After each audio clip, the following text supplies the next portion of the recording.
Welcome to the Luxury Rental Blueprint Podcast, your ultimate guide to creating stunning vacation and corporate rental spaces. Join us as we unveil the secrets to boosting revenue and elevating guest experiences through high-quality design and luxurious amenities. Whether you're a seasoned property investor or just starting out, on this podcast, we aim to provide you with the tools and insights you need to build your own 5-star rental empire. Hi, welcome to the Luxury Rental Blueprint Podcast. I'm your host, Breanna Williams. Today's guest is an exciting one and a good friend of mine. With over 12 years in the design and renovation industry, Kaitlyn Rowsey Aronis has spent the last 6 years specializing and honing her expertise in the short-term rental market. After moving from Chicago to SoCal, Kaitlyn was eager to expand her design and hospitality expertise into new horizons. She found herself in a role with Airbnb as not only a host advisor, but also an interior designer on their Plus program, where she quickly fell in love with the short-term rental industry. That passion led to the creation of CoHo House, a company that is dedicated to helping hosts maximize their earning potential and streamline their management. Kaitlyn is passionate about where data meets design, which is all about what we're digging into today, and of course, management in your short-term rentals. She's all about helping hosts maximize their earning potential.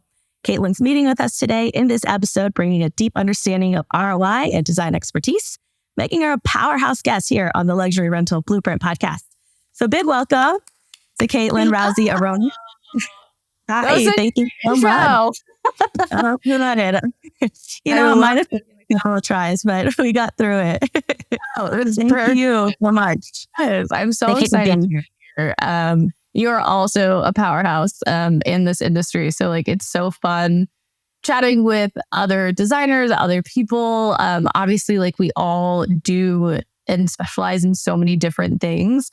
So it's really fun to obviously, chat with other people in this industry, get different perspectives, and hopefully we'll get your listeners a good idea again of data and design and how they should be thinking about it and what they could be doing more with their properties that they have. Absolutely. I agree. And we were talking about this before we hopped on, but every time you and I have a conversation, we go deep into all these different things. And so I just feel like you're such a great person to have on and let other people be a fly on the wall in our conversations where we're going to, dig deep into design and the data behind the design in our short-term rentals, what brings the real ROI and all of the good stuff. So without any further ado, let's get started. Why don't you tell us a little bit about yourself and your experience in the furnished rental market? Yes, we already gave such a great intro, but I'll dive a little bit deeper. So yeah, as you mentioned, I am originally from Chicago. I moved out to Southern California about 9 years ago, which is so cliche for a boy, who ended up being my husband. So it worked out, thank goodness. But moved out to Southern California. We had been dating long distance, and he was like, I can move to Chicago. And I was like, it's cold here. I'm good. I'll come to you.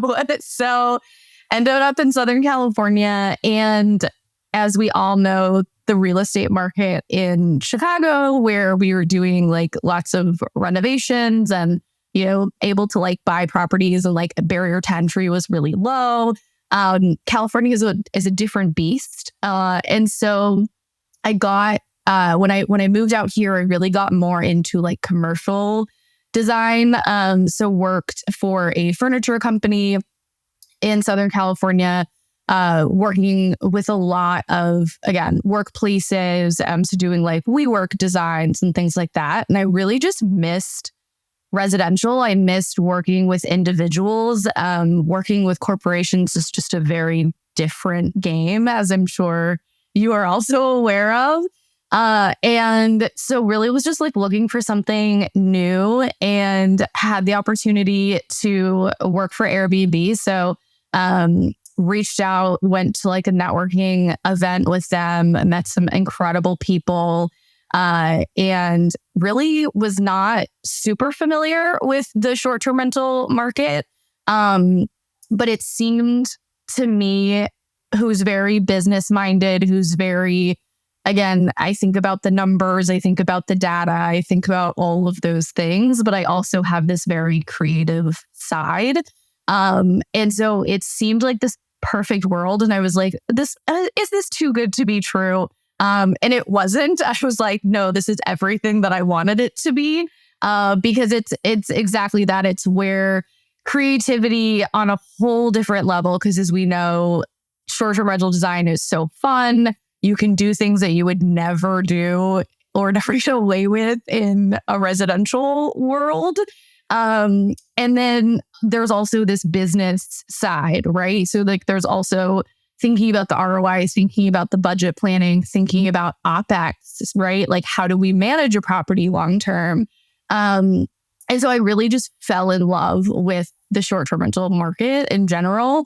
So much so that kind of during the pandemic, in LA in particular, there were a lot of hosts that ended up moving. And so they were managing themselves, right? And then they ended up moving kind of out of the city and didn't have anybody to look after their Airbnbs.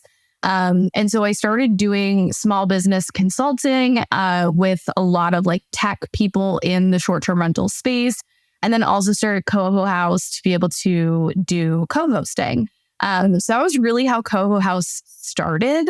Then I missed design. And so I was like, oh, maybe we'll offer design. And then I worked with a handful of other companies, again, doing consulting, building their furnishing businesses, and kind of kept coming back every time that was over to CoHo House. And so now CoHo House is like a full collective where we offer consulting for people in the short-term rental industry that are starting businesses. But the main core of our business is co-hosting, design, and then staging. My amazing husband a few years ago was leaving his industry and we were blowing up. And I was like, what is the part of the business that I like do not enjoy at all? And to be honest, it's a very like chip and Joanna Gaines situation where I'm like, I just want to tell you what to do. And then I'll come in like the last day and like make it look pretty. But I like have no interest in, like building the whatever and like installing the TV. And he loves that part. So yeah, and he took over our installation business and he works with other designers, as well as obviously our own clients. But he works with a ton of people all over the country. So it's been really cool to like see it just take off. And yeah, we're like just getting started, which is the exciting part. That's awesome. I think it's so cool how you guys each took your individual strengths and, really like your passions, what you like to do. Yeah. And then you build a business around it. You know what I mean? It's like, hey, look, my business is growing. You're in a position where you're looking for something new. Do you want to come over? How does this fit together? And like a puzzle piece, you guys just worked it in. And you guys are doing awesome. I mean, you guys are growing so fast. And you've had an opportunity to help so many hosts really create profitable properties. So it's really cool. Really cool what you guys are doing. It is funny because I do, when we look at the business in general, I would say like that's one of the biggest things that I tell hosts, or when we're doing consulting or anything like that. I'm like, find the things that you're really good at, and the things that are pain points, like outsource. If you can, hire a VA. I mean, you and I talk about this all the time. We're like, hire a VA, like hire somebody to like offload, because the more time that you're spending doing those things that you're either like just not naturally gifted at, or you just don't enjoy, it makes everything, it kind of taints everything else. So like guest communication, like I love guest communication. I love interacting with our guests. My husband is like, never make me talk to a guest. Like he just wants nothing to do with that side, but he's so great at like talking with our owners and walking them through, like what's going on at the property. And again, we've just divided it in a way that like works to both of our strengths, because sometimes I'm too nice to owners. Like sometimes I sugarcoat things a little too much, and Alex is like, this is what's going on. This is what we need to do. Like this. And I'm like, be nicer. And I'm like, but that's why I'm so good at the guest communication, is because like you need that finesse when you're talking with guests, and you need a little bit more like heavy hand when you're talking with owners. So yeah, it's been fun to see like where we've landed. But in general, like outsource those things as much as you can. There's going to be things, of course, that like we don't love that are just part of the job, but as much as you can outsource, like do it. I totally agree. I mean, we can only do so much in the, few hours of the day that we have outside of like eating our meals. Like I'm sure there's several meals that you miss probably every day. I totally understand that. Like right. Staring at a bowl of grapes that I was like, oh yeah, I was going to eat those before I Exactly. Or how many times your coffee get cold or something like that, right? Like at the end of the day, we only have so much time. So yeah, the best way to grow your business, and that's whether you're a co-host, whether you're a designer, or whether you're a host that wants to, expand and build a portfolio. I mean, the best way to grow your business is really to hire the people that are going to take some of that burden off once you have those systems in place and things like that. And part of what I really love about your approach to the design, it's similar to my approach as well, is that data comes first. So we all know that hosts face tons and tons of decisions when setting up their properties. I mean, decision fatigue is a real thing, right?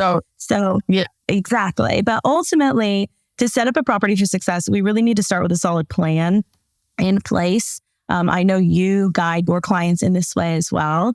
And we want to ensure that the money that we're investing in our rentals is going to ensure a profitable outcome. So for me, that always starts with determining a responsible and a reasonable budget. So for you, what's a good rule of thumb for setting a design budget when furnishing a new short-term rental property? Ooh, this is a great question. And I feel like it's one of those things where it's hard, and I am sure you feel similar. When you're talking with a client, I would say one of the biggest things that I get pushback on is budget. And typically if we're doing a discovery call and we're talking about things, and I'll say, typically I'll ask if they have a budget in mind. Like, hey, did you have a budget in mind for furniture, for furnishings, decor, renovations, all of that stuff?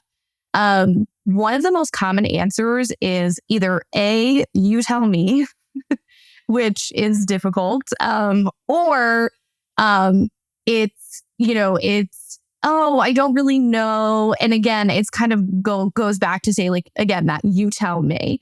One of the biggest pieces of advice that I can give someone in general, if you are early in your search, like you haven't found a property, or you're searching for a property, or you're out there like gathering data. So you're out there on AirDNA, you're using B&B Calc, you're looking at all these different things, and you're analyzing, you're doing the underwriting part of deal analysis. Be sure that you're factoring in your underwriting the cost of furnishing and short-term rentals. It is one of the biggest things that's missed. I feel like a lot of the times people will spend more money maybe than they thought on the property itself. And then they go, oh, great, I have this amazing property, but I only have like $30,000 to furnish it. And it's a 4-bedroom, with a backyard and a this and a that. And can you do it? Sure. Would I recommend you do it? No, absolutely not. So early on, if you're early in your process, right, make sure that, again, when you're looking at AirDNA, you're looking at B&B Calc, you're looking at anything like that. Or if you're working with a company like an awning or, any of those places that are going to, again, send you deals, make sure that you're looking at that component of what they're saying to be profitable in this market, here is the minimum that you need to invest in furniture. Any good company that's giving you data or doing deal analysis with you is going to give you that number. And that's a great starting point. So number one, so if that's the bucket that you're in right now, start there, talk to your data analysis person, look at AirDNA, look at B&B Calc, make sure when you're doing the underwriting of the property or the deal analysis that you're including a budget, right? It could be high, it could be low. I would say like on average, what I see for furnishing and decor is on the low end. What I see is typically like $15 to $35 a square foot. 15 is like, again, a very minimalist decor style. You're also going to go with things that are like very, very affordable. So it also depends on your decor style, right? So like if you're at a home in Florida, you're most likely not going to be minimalist. Homes in Florida perform really well when they have a highly designed home because that is what the market wants it to be, right? Whereas if you're in the mountains and you're doing like a luxury, mountain abode, you can maybe get away with something that's a little bit more minimalist, that isn't heavy decor. So again, you have to think about all of those different things. But I would say, again, in general, like a good rule of thumb for me is like $18 to $30 a square foot plus your outdoor spaces. If you have a pool, that's going to go up because you need loungers, you need umbrellas, you need pool floats, you need all of these different things that add up really quickly. And outdoor furniture is one of those things that I think is like shockingly expensive for a lot of people, especially if you're looking at something that's quality. So really, that's a good place to start, I would say. And from there, so with all of my clients, when I do space planning, I will take a look at the home. I do space planning to make sure, I'll do floor plans of everything. And I make sure that like this room is long and skinny and it's a bedroom. So having just a bed and then a dresser that's 10 feet away or 12 feet away is a large space, right? So can I add accent chairs at the end of the bed or a large bench? Or can I add a little seating area? Or again, can I orient things a little differently?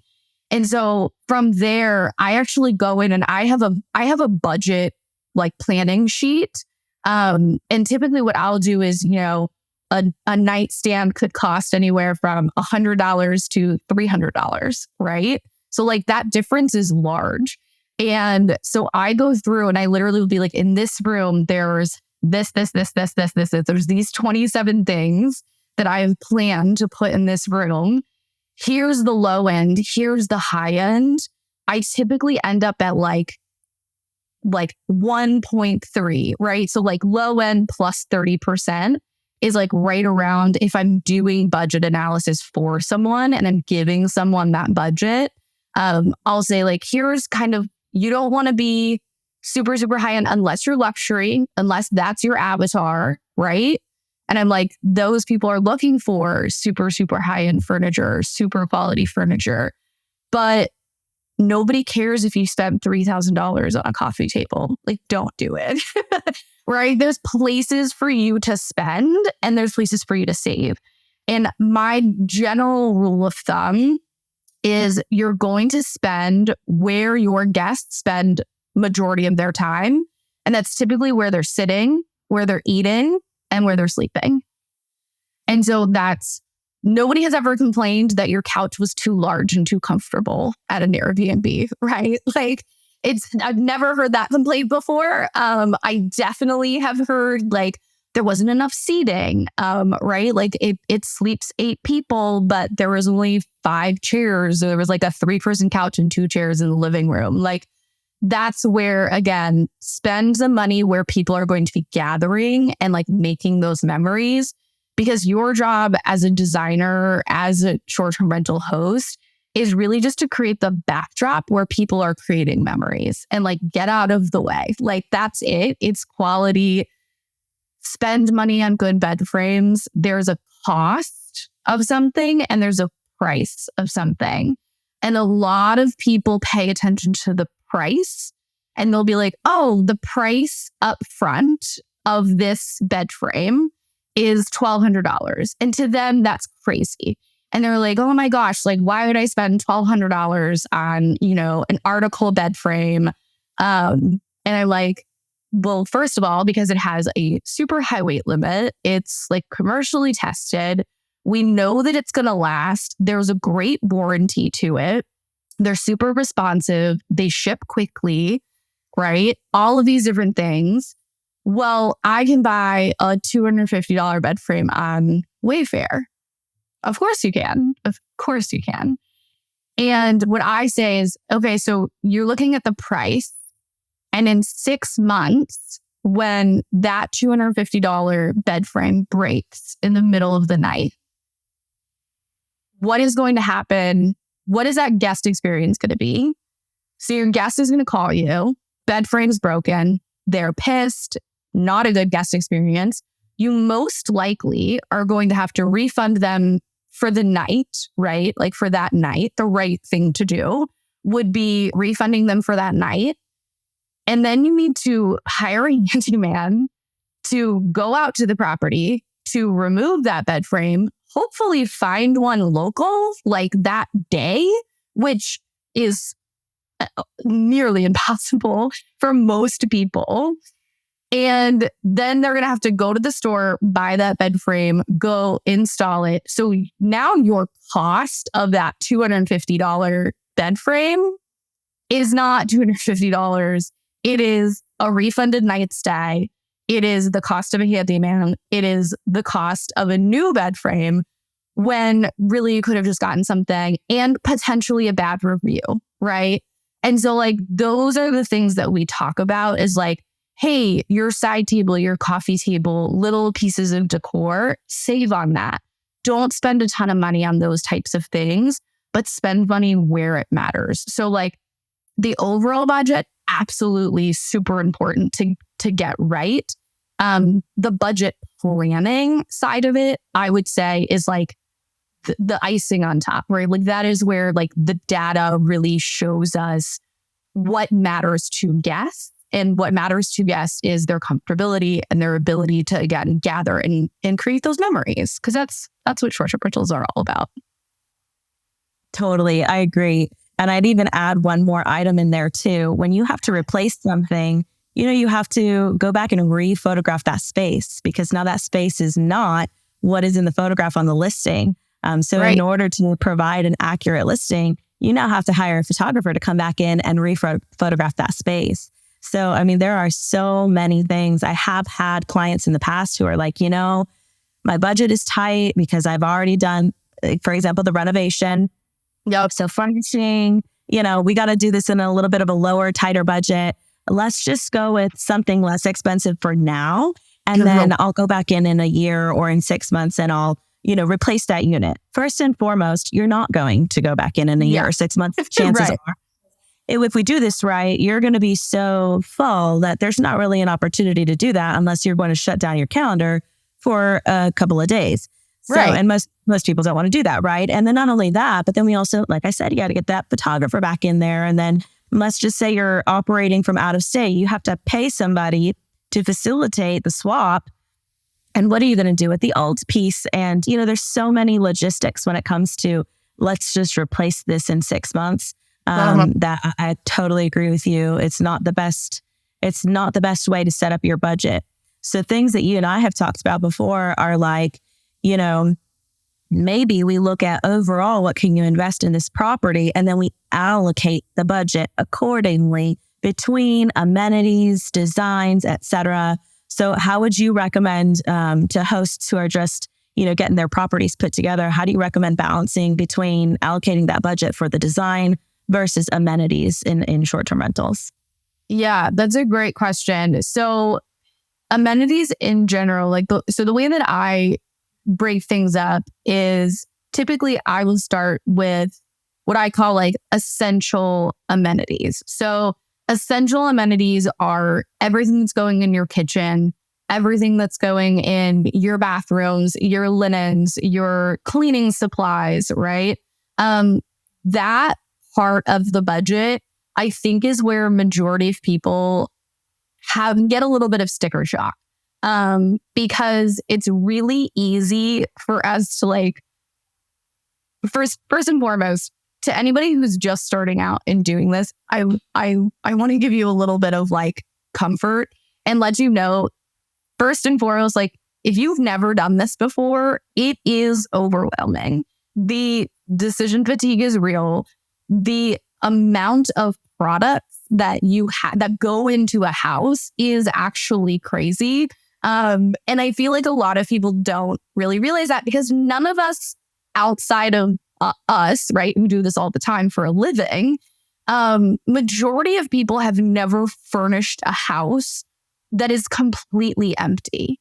If you look around your kitchen, your home in general, like if you just look around wherever you are right now, if you're in the car, keep driving, but like if you're in your house, look around you and you'll see items that like they tell a story because they're a part of our homes, right? So like, even though I'm an interior designer, like my office looks the way that I want it to look and everything else is kind of like a collection of my life up until now. So I have like a rocking chair that does not belong in a beach house in California. It belongs in like this, but it's like my husband's favorite rocking chair because it reminds him of his grandmother's rocking chair, right? So like he loves it and that's great and that's amazing.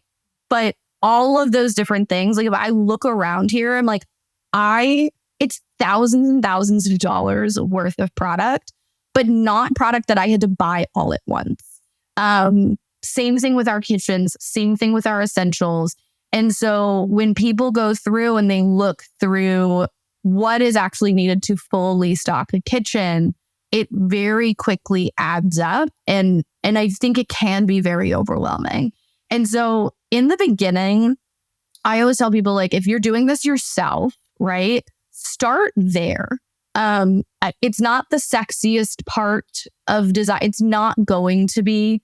But a good kind of baseline is take your overall guest count. So if you plan on hosting 12 people, for example, my overall rule of thumb for every kitchen item, there should be ×2 your maximum guest count +4. And the reason for that is nobody likes doing dishes on vacation. Like I'm looking around me and I have like 5 cups like on my desk.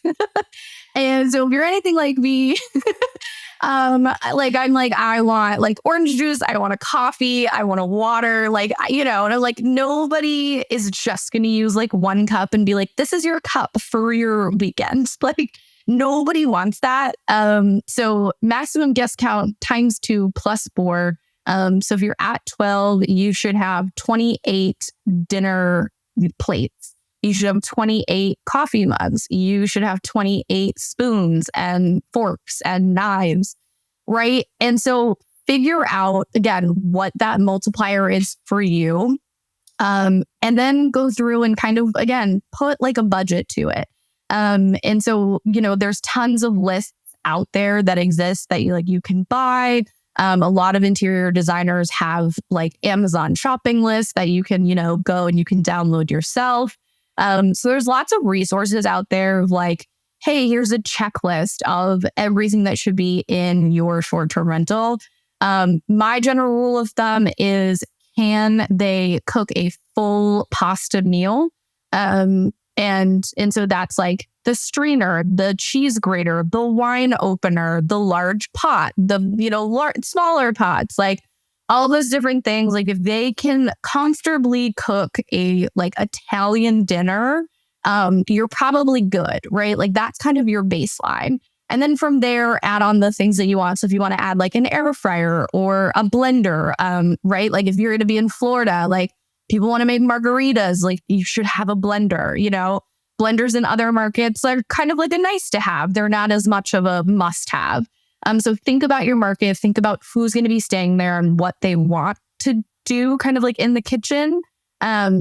And then set up your rental from there. Start with that piece because that's going to then inform kind of the rest of like whatever you, again, not that you have left over, but that piece tends to be more expensive than people realize.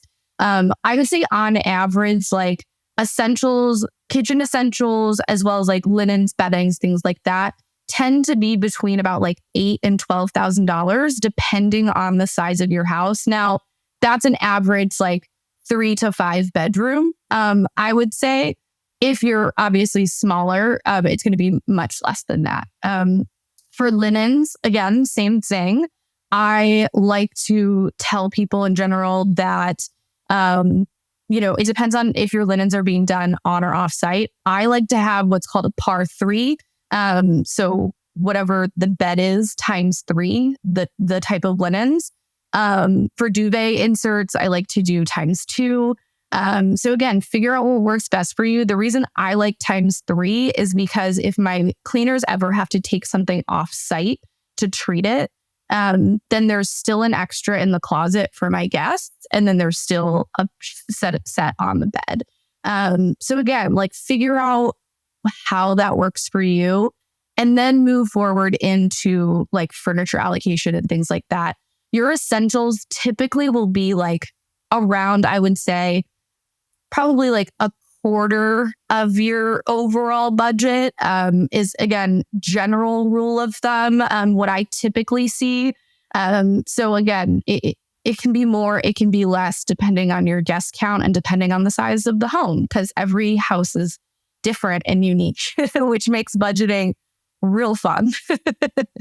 For sure. So what you're saying or what I'm hearing is you want to, when you're allocating that budget, once you've determined this is the amount that I have to invest in this property, when allocating, you're looking at allocate obviously the essentials first because every property has to have that. And then you're looking at maybe practical amenities and then you're looking at design. And then do you add in like those over the top amenities at the end or do you do that before the design? Which way do you... Yeah. Like for sure we have to have the essentials and then like the practical amenities, they're just going to create that next level guest experience 100%. And then when it comes down to, okay, so this is how much I have left in my budget. Do I go high end design with like funky wallpapers and some like really exciting like photo op moments? Or do I want to put in an amenity like a hot tub or a sauna? Great question. So this is one of those things that, and I know we've talked about it and we talked about it in our like Taco Tuesday group and all of these things. Everybody asks this question is probably the most asked question. And you might or might not like my answer. It is so market dependent. It's so market dependent. Yes, it is. There is no, if anybody ever tells you like, this is the one amenity that you need to make your like Airbnb stand out, like they're lying to you. But it might be like the new thing or, this is what everybody is looking at, right? So like right now, like pickleball courts are like all the rage, and so, but not everybody has $20,000 to $30,000 to spend or even the yard space, to put in a pickleball court. And also, your market might not be a market that like anybody cares about pickleball. It's not a one size fits all. So I agree. I think so definitely start with the essentials. And then I would say, think about some of those bigger ticket items. And those items to me are, again, things that make your property unique or that might require a little bit more time. So that might be like a mini golf course, like in your backyard. It might be a hot tub, like you said. But again, it is going to be so market specific. So what I tell a lot of people when I work with clients, what I do before I jump into actual design, I go on AirDNA, I go on B&B Calc, I go on all these different, websites, and I'll actually take a look and I'll see what are the amenities that the top performers in my market are offering. And is that 100% why they're performing the way that they are? No. But is it a pretty good indicator that if I want to be in the top 1% of my market, that I probably have to have that amenity or to be able to compete at that level? Sure. So for AirDNA, like I usually will put in like the parameters. So I'll be like, hey, this is a 4-bedroom, 2-bath. That's what my market is. That's what my listing is. It sleeps X amount of people, and go put in those comps, just like you would with real estate, right? Like go put in those comps and look at the amenities. And if there's an amenity that you're missing that every single one of those top performing properties have, for you to even be considered in the top percent, you probably need that amenity.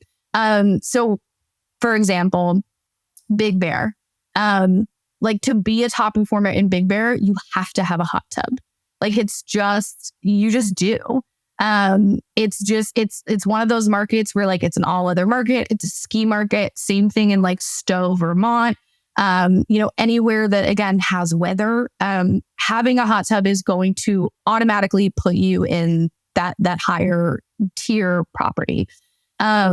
Now there's other things obviously that you can do. So things like game rooms, things like garage conversions, anything like that you're thinking of putting money into.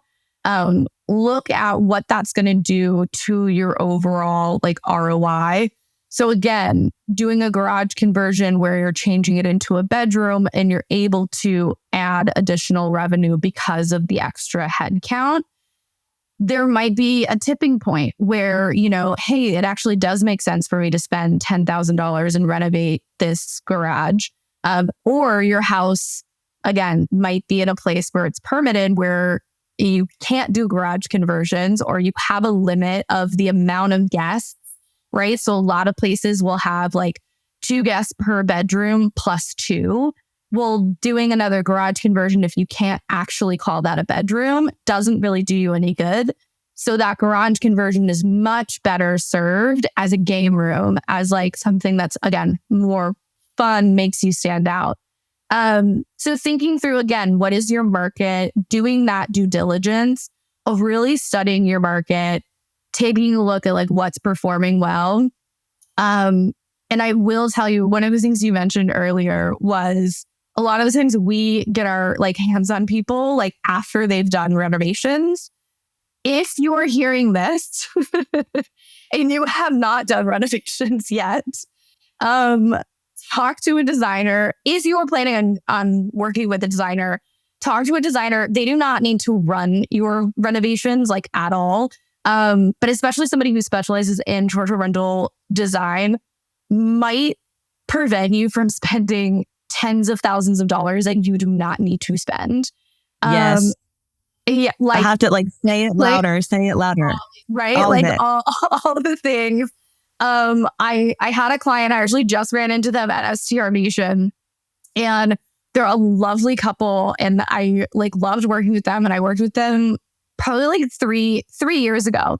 And it's so funny because I always tell people, I'm like, I spend so much time with people's houses that I always remember like your house. And so they'd come up to me and I was just like, I know you. I know that I know you, and I can't like place you because I've worked with so many people over the years. And typically we've done like one Zoom call, but then I've spent like hours upon hours like with their house.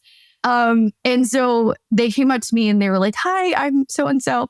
And they were like, you designed this house for us. And it was in upstate New York, and it was near like a horse track. And I was like, immediately, I was like, yes, I like remember the house. I remember the design.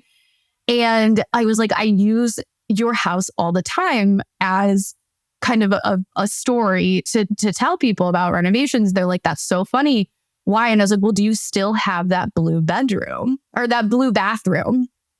And they laughed and they were like, yes. And I was like, has anybody ever said anything about your blue bathroom? And they were like, no, like nobody cares that the bathroom's blue. So I'll back up and I'll tell you the story. They had bought this property. It was beautiful. It had been renovated. Like the owners had done a really good job, like renovating things, updating things, modernizing it. But it still had this like upstate New York charm to it. But there was this one bathroom and it was like a hall bathroom downstairs. I think it was like a 3/4. So it had like a shower. And it was the hall bathroom like downstairs. And there were 2 other bathrooms, I believe, like as well. And it had that like baby blue tile in it. That, like, I do you know what I'm talking about? Like from like the 19, I don't even know, 60s, 70s. Super basic square ceramics, but it's like a super pale blue. Yes. Exactly. Like powder baby blue. And the rest of the house had been completely like modernized. And so anyways, we were talking about budget and they had told me the budget. And I was like, oh, okay, that's like a little low. You know, is there any way? And I had said, like, is there any way we kind of get up to X amount?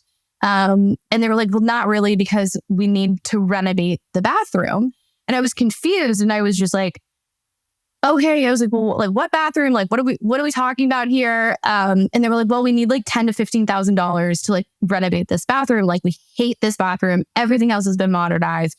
It looks so great. And like this bathroom is like, we hate it. And I was like, I'm gonna play devil's advocate here. I'm like, that is an equity conversation.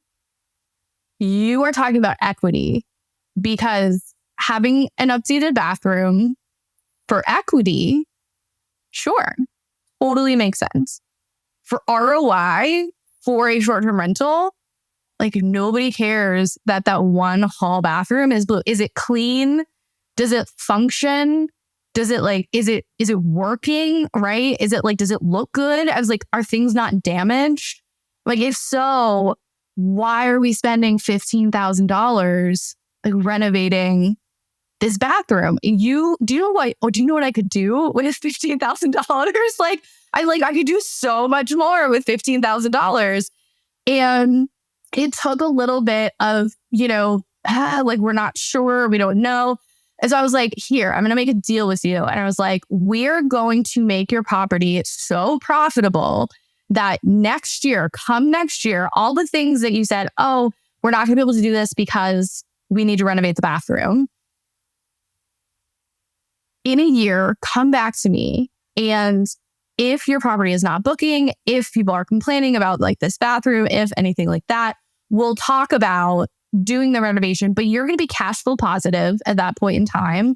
You're going to have made up the revenue for what you spent on furnishings, on all of this stuff. And you're going to be in a cash flow positive state. And so like at that point in time, reinvest in the bathroom or reinvest in this, reinvest in that. And I hadn't talked to them for a few years.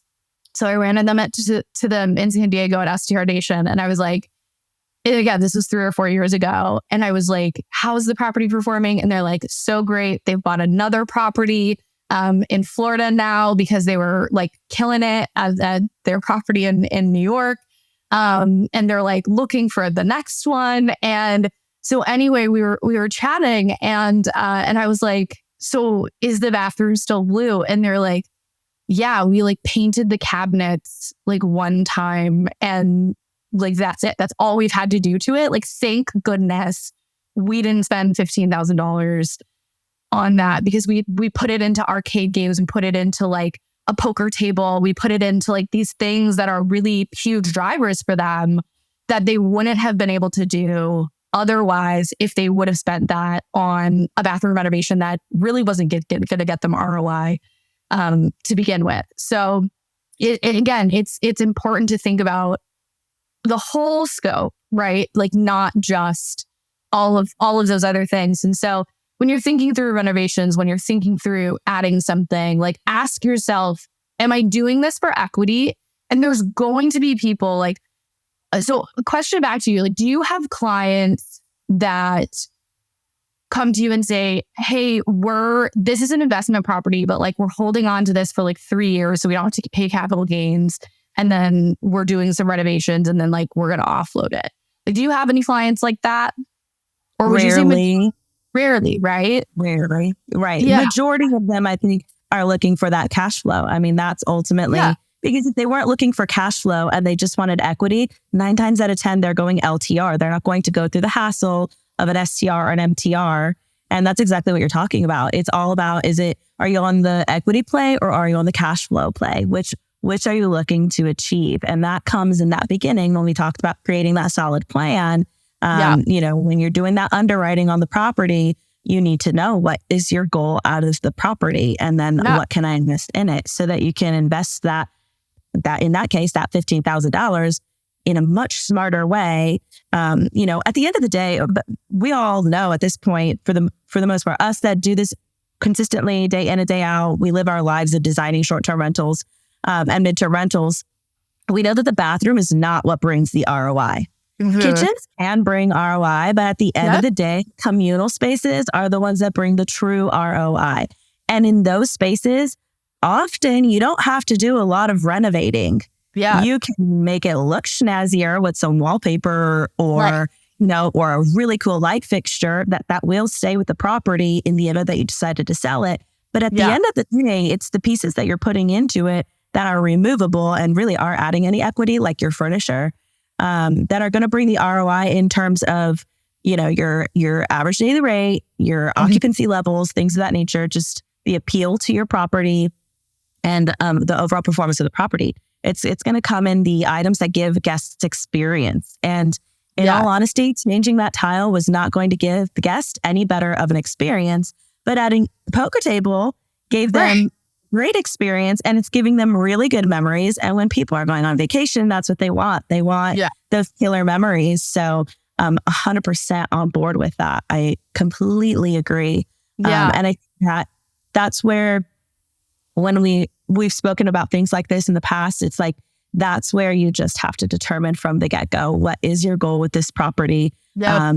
And then just drive that back. And I'm sure as a co-host, you think of it from that perspective too, when you're working with your owners. It's like, well, what's your goal at the end of the day? Yeah. What do you want to see? Why are we running this as an STR or an MTR? Why aren't 100%. You just doing a long-term rental?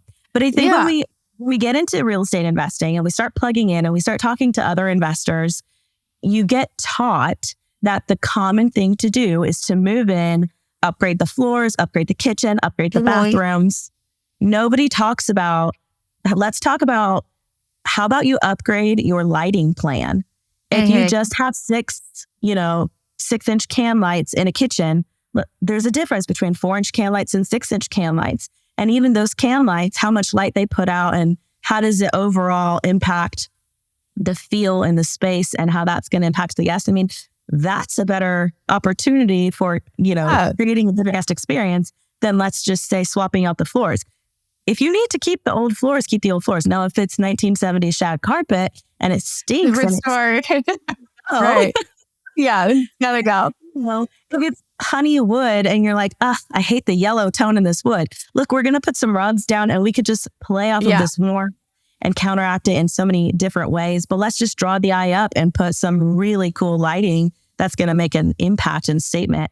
I think that's a much better play on that investment that, you were going to spend $8 to $10,000 on those floors, but this light fixture is only, $700 or something less. Or even things like in the mountains, like HVAC. So a lot of units, right? Like that people buy, whether it's in like Pigeon Forge or, out in really anywhere, like any mountain town. A lot of like really good deals that underwrite really, really well are mostly because they don't have central air and they don't have central heat.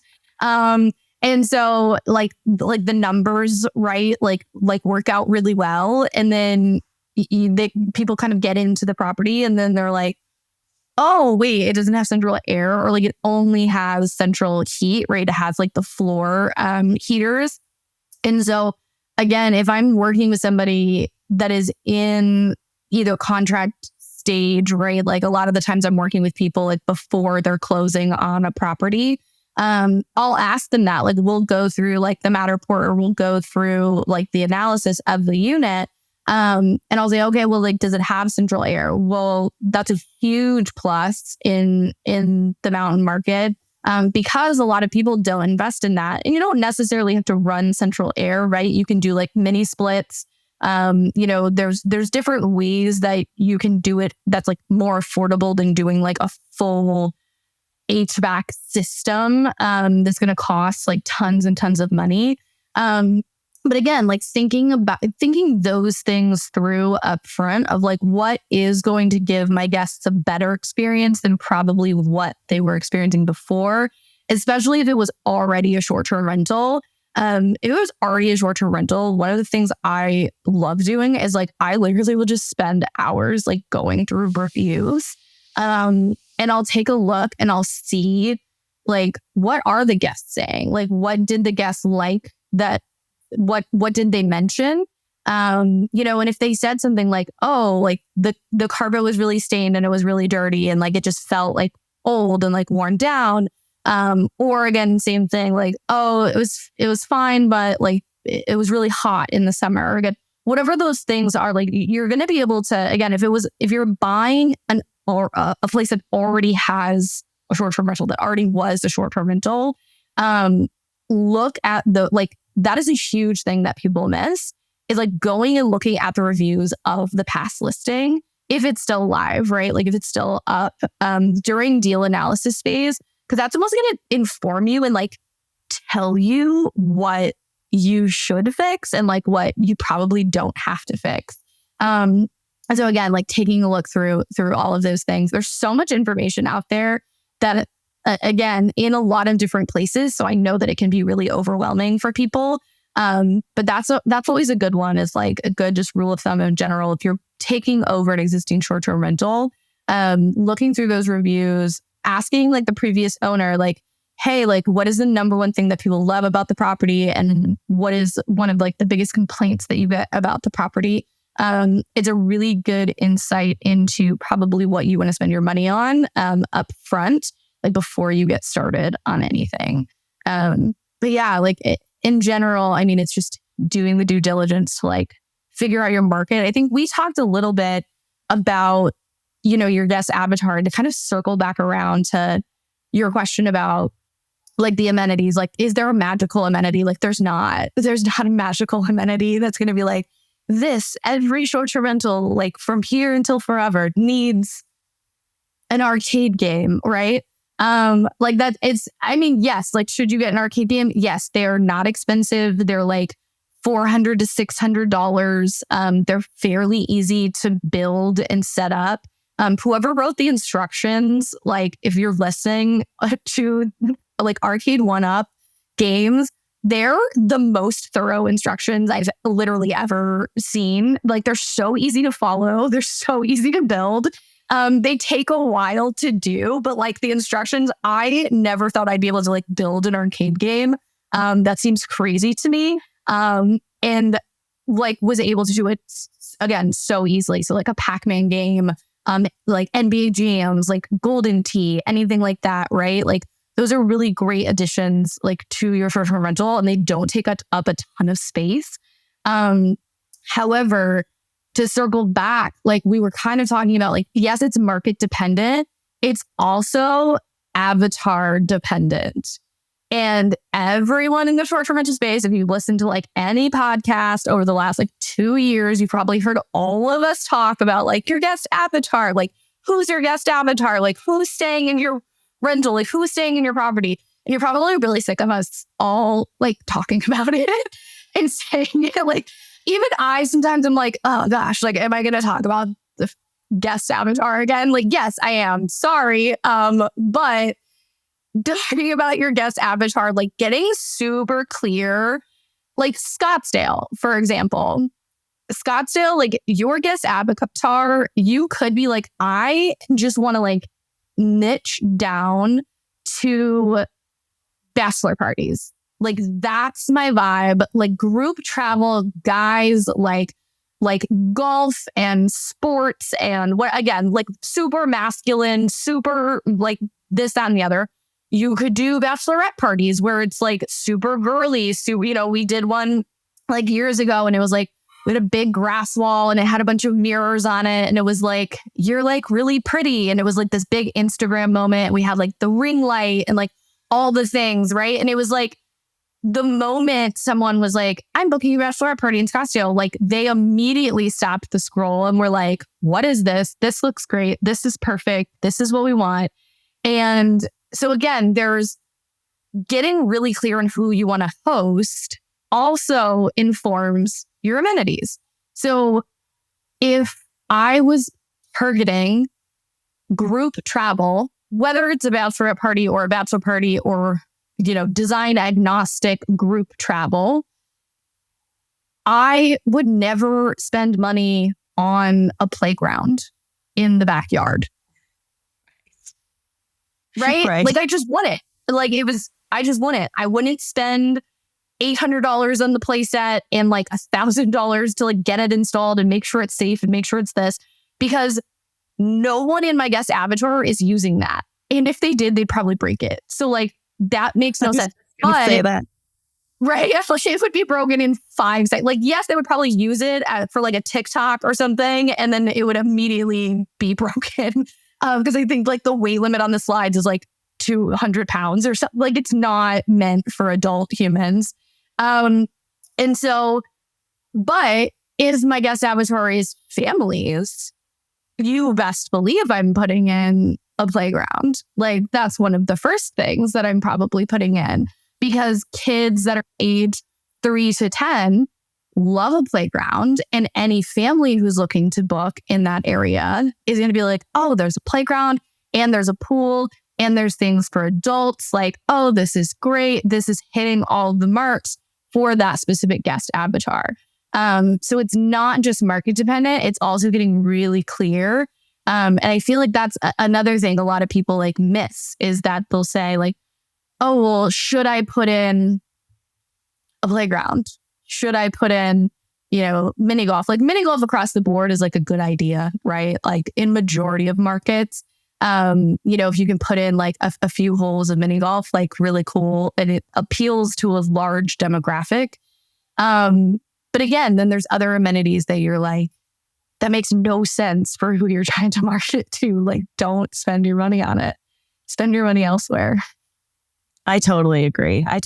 You do see that occasionally where, the interior is just super clean. Everything's white. It's modern. There's glass tables, and then there's a playground in the backyard or a trampoline in the backyard. And you're like, I'm sorry, as a parent with 4 children, like I am not going to book the property that is all white, because I would never relax on vacation. I would be so stressed out. I'm like, we are only eating like brown rice, white rice, like something that doesn't stain, it doesn't leave crumbs, and like only eat it here, or, forget it. We're not even going to eat here. We're just going to eat everywhere else. And like, you can't snack. You can't have a juice box. No, it just doesn't make sense to have everything all white and, luxury, fine wallpaper on the walls. But it's like, I know my kid's going to go like this, and then they're going to completely ruin it. But the trampoline and the playground in the backyard make me think, oh, cool, I want to stay here with a child. It just doesn't make sense. So 100% thinking through. I've thought long and hard about like, can we say something besides guest avatar? Like a lot of people they're so sick of the word avatar, and I get it. But at the end of the day, it's just the easiest word to describe the people that are coming into the property. And it doesn't mean that you have to have one guest avatar. You have several guest avatars. You should have several guest avatars. But you gotta find the commonalities. Yeah, it's I have your primary, who is your ideal guest? Who are they? What's their spending habits? At the end of the day, same thing, like budget planning in general, the person that puts the credit card down that is like, I'm paying for this, most likely is staying in the primary. Spend a little bit more on the primary. Make sure that is like top tier. Like they're going to look, if they're booking it, they're going to look at the primary and they're going to be like, yep, okay, I want to book this place. I want to stay in that room. And then of course they're going to look at the other bedrooms and, and be like, okay, like, does it work for our group? And, that is part of it as well, right? Is like you want the bedrooms to be distinguishable enough that in your photos, people aren't questioning it. They're not like, wait, is that the same bedroom as the other one? Or is that like the same bedroom? Or again, it gets confusing. And so giving each bedroom like its own personality, because especially when you travel in groups, if you have a larger home, right? Like if you have a 3, 4, 5 bedroom house, people will pick out rooms before they go. And they'll say like, hey, like you're going to stay in this room, you're going to stay in this room. Or you kind of just like have a plan of where everybody's going to be. And so having those, again, distinguishable features, whether it's a wallpaper, whether it's just like a slightly different design. I think that's why it's really hard a lot of the times when you see just like white walls and it's just like white walls and then the beds are kind of like all the same and the decor is all the same, is that people don't trust it as much because they can't distinctly tell the difference between the different spaces. And so again, like making sure that you're putting a little bit more of that budget into the primary. We always do that when we're budget planning. And then from there, again, just making sure that spaces are distinguishable, because it's marketing 101, right? Like you want to make sure, even when you're building a brand, like I always tell people, I'm like, if I'm designing rooms or if I'm designing houses that are near one another or people are building a brand for themselves, I'm like, I want your properties to look like sisters, not twins. And that's the same way that I think of bedrooms or I think of different spaces. I'm like, I want them to look like they belong all in the same house, but that they each have like a distinct personality. Now that's also coming from somebody who has like a 5-foot small blonde sister who like our faces look alike, and that's about where the resemblance like stops. But again, it's just like you want that like distinct look. Like you want to be able to be like, they look like they belong in the same family, but like that one is clearly this and that one's clearly this, and I can tell the difference between the two. Because people aren't booking off of your photos. Like, let's be honest. 100%. I totally agree. Well, I absolutely love, we could dig into this all day, every day. We literally eat, sleep, and breathe design for these spaces. And it is our job to know what comes with higher ROI, which amenities and what design elements are going to increase your occupancy and get you a higher ADR. Those are our jobs. And if you still have questions, we are going to link in the show notes where you can get in touch with Kaitlyn, and I'm sure she would be happy to get a discovery call booked with you so that you guys can talk through any questions that you have. And I mean, obviously, stay tuned to all the future luxury rental blueprint podcasts, because this is exactly what, we want to bring to you guys, is just, how do we do it? What is the best way to do this whole thing? How are we going to make the most money? And, let's avoid the big mistakes and money pitfalls and things of that nature. So thank you so much for sharing all of your expertise and giving us some really good ideas. And do you want to just share really quick where people can find you?